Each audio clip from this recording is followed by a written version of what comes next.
10 years ago, Facebook was the up-and-coming social media company that people couldn't get enough of. Mark Zuckerberg was the next child prodigy like Bill Gates and Steve Jobs, reaching the billion-dollar mark at just 23 years old. It seemed like he was going to build one of the biggest companies in the world, and that's exactly what he did. But people aren't exactly happy with this rise to the top. Facebook's rise has been riddled with controversy and privacy concerns, and this isn't surprising given that the company's entire business model revolves around selling user data to advertisers. In fact, things have gotten so bad that Yahoo Finance ranked Facebook as the worst company of 2021. Despite all this bad press that Facebook has been receiving for years now, the negative perception never really hurt their bottom line. People continued to sign up for WhatsApp and Instagram, and Facebook was a stock market favorite. In mid-2021, Facebook even reached a market cap of $1 trillion. But unfortunately for Facebook, this seems to have been a significant top. Since then, Facebook has shed over 50% of their valuation. This correlates to a market cap loss of $584 billion. If you made a company out of just their market cap loss, your company would be the 9th largest company in the world. Considering this, I don't think you'd be surprised to hear that Facebook is part of the top 10 worst performing stocks of the S&P 500. So how did Facebook go from being a Silicon Valley favorite to being one of the worst performing stocks on the stock market? One of the leading factors behind Facebook's recent downfall is a lack of user growth. In fact, not only is Facebook's user base stagnating, but the first signs of a decline are starting to surface. In the last quarter of 2021, Facebook had a net user loss for the first time in their history, shedding a total of 500,000 users. This is extremely bad news for Facebook because it shows that even Facebook is not safe from being replaced. Historically, the social media space has always been a fast-moving world as people jump from one platform to the next. First, there was Friendster, and then we saw the rise of MySpace, followed up by the explosions of Twitter and Facebook. After this initial web-based era, we saw a new era centered around apps, including WhatsApp and Instagram, and then Snapchat, and now TikTok. Considering this rapid evolution, investors have always been wary of investing in social media companies. The next big thing could become yesterday's news within just a few years. For example, y'all remember Vine, Yik Yak, or Google+? Clearly, things change on a dime within the social media industry. Despite this, with Facebook, many investors felt that things would be different. As industries mature, they can support bigger and more stable companies. For instance, just take a look at Google. When they launched in the late 1990s, there were dozens of different search engines on the market, and they each had a sizable user base. But over time, one search engine after another fell off the map and Google rose as the winner. The same thing could be said about the browser and email spaces as well. Initially, the crown was passed around frequently, but with time, there was only one winner. Considering this, many investors felt that Facebook would become the Google of social media, and Facebook has actually done a tremendous job at accomplishing this. We just have to take one look at Facebook stock versus Twitter stock to understand just how well Facebook has done even with the recent decline. Despite this strong performance, over the years, it has become clear that Facebook is not really comparable to Google. You see, with Google, while they have completed dozens of insane acquisitions over the years, each of these have expanded the business, not cannibalized the old business. Google's original services, including Google.com, Gmail, and Google Chrome, are all still thriving parts of their business today. The same cannot be said about Facebook. I mean, if we're being honest, who actually uses Facebook today? The only reason that Facebook was able to grow for so long is their strategic acquisitions of Instagram and WhatsApp. This means that if Facebook wants to continue strong growth, they have to constantly acquire the next big thing, and this is simply not a very sustainable business model. I think Zuckerberg realized this several years ago, and that's why he slowed down on acquisitions and is instead focusing on VR and the metaverse. These endeavors have yet to really take off though, and in the meantime, Facebook's stagnating/declining user base is a massive red flag that investors can't ignore, and this is causing them to leave in droves. Aside from declining user numbers, people who are still using Facebook's services aren't exactly the biggest fans of the company. In fact, the same people often leave comments on YouTube about how Facebook is the epitome of evil big tech. And given Facebook's history, this reputation isn't all that surprising. Likely the biggest red mark on Facebook's scorecard is the Cambridge Analytica scandal. If you're not familiar with the scandal, here's what went down. The story circles around a British political consulting firm called Cambridge Analytica that was willing to go to any lengths to win votes for their clients. Executives of the company were actually caught on camera saying that they were even willing to use bribes and misinformation to help their clients win votes.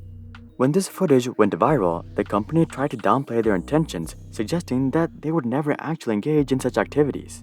But a whistleblower named Christopher Wiley would soon prove that this was not the case. Christopher revealed how Cambridge Analytica's associates used a Facebook app to mine the profiles of 50 million people.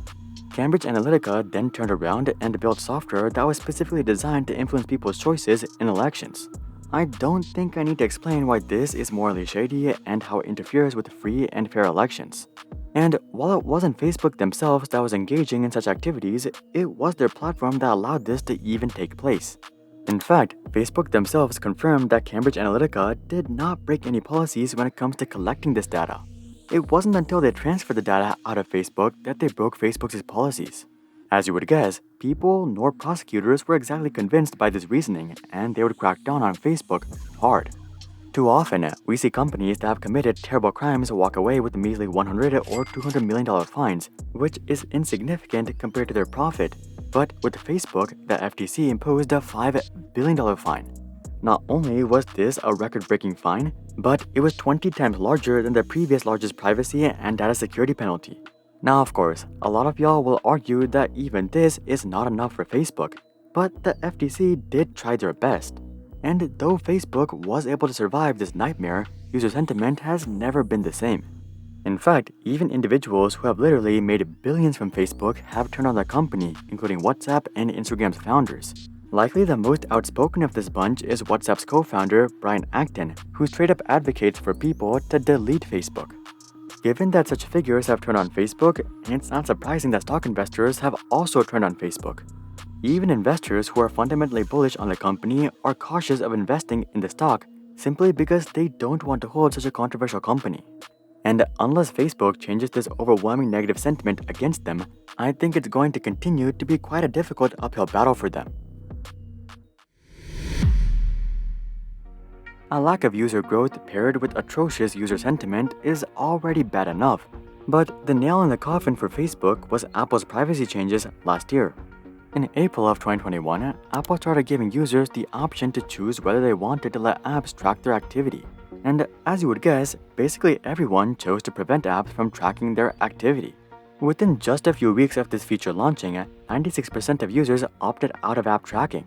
And honestly, I think that the 4% that did allow tracking might have pressed allow accidentally. And given that 97% of Facebook's revenue comes from advertising, this was extremely bad news. In fact, Facebook projects that Apple's privacy changes will cost them $10 billion in revenue just this year. At first, Facebook tried to fight against these changes. They tried to convince people to press allow, and there were even rumors suggesting that Facebook was preparing an antitrust lawsuit against Apple. But I think Facebook eventually came to a realization. This was a battle that they could never really win.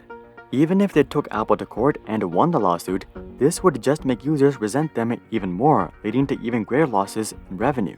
Instead, it looks like Facebook has chosen to take a similar stance to Snapchat CEO Evan Spiegel. Evan insists that even though these changes are brutal for the business in the short term, it's needed for the industry in the long term. And this is a very important point because the truth is, Apple's privacy changes last year are likely just the first of many. 10 years ago, most people didn't know how companies like Facebook and Google made their money, and frankly, they didn't care. They were able to use a great service for free, and that's all they cared about. But as more of these quote-unquote free services enter the market, people have become quite aware of the inner workings of these companies, and most people aren't big fans. This has caused privacy to become a focal point amongst customers, and the newer social media companies aren't focusing on being free, but rather being private. Take Signal for example. Signal is a non-profit encrypted messaging service created by one of WhatsApp's co-founders, Brian Acton. And as of the end of 2021, it has a total of 40 million active monthly users. Now, of course, this is just a small percentage compared to WhatsApp's 2 billion active monthly users. But with people like Elon Musk supporting Signal, I think Signal's user count is only going up. Also, I don't think Signal is just some anomaly either. Rather, I think it's the beginning of a trend towards private social media services, which again spells disaster for Facebook. Despite all these shortfalls surrounding Facebook's social media business, all hope is not lost for the company. Given the enormous size of Facebook, they have at least 10 years to figure something out and change the direction of the company. And given that Mark has been working on steering Facebook away from social media for years now, it looks like he's on top of this issue. He even went as far as changing the entire company's name, which is usually something you never want to do for brand recognition purposes. I guess he realized that the brand Facebook wasn't doing the company any good. Looking forward, it looks like the main goal seems to be growing their VR business and the metaverse, which is a pretty solid bet given that this does seem to be the next big thing. It looks like even Apple is betting big on AR and VR technology. But something to note is that even if VR is the next big thing, there's no guarantees that Facebook will come out on top just because they're the first people there. After all, Facebook themselves was not the first social media company in the world.